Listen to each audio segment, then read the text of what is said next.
Tamil Nadu state in South India is facing torrential rain troubles again. Large parts of the state are hit with major roads in several places underwater. Experts say the flood-like situation is being caused by what is called a cyclonic circulation. Southern districts of Tamil Nadu experienced substantial rainfall since early Sunday morning.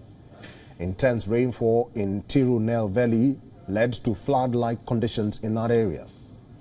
Notable impacts seen at Kot Alam waterfalls and Mani Mutaru waterfalls.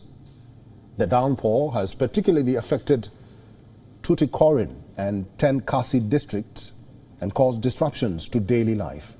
India's Met Department has issued warnings about cyclonic winds affecting the eastern coastal areas of Tamil Nadu and the Gulf of Mannar. Rains also lashed the southernmost district of Kanyakumari. Anju Gramam found itself in knee-deep water, which brought life to a standstill in that area.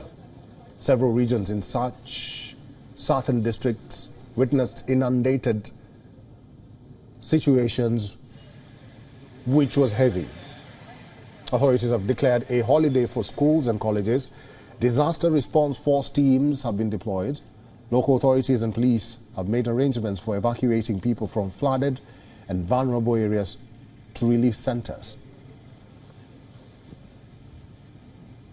WION is now available in your country. Download the app now and get all the news on the move.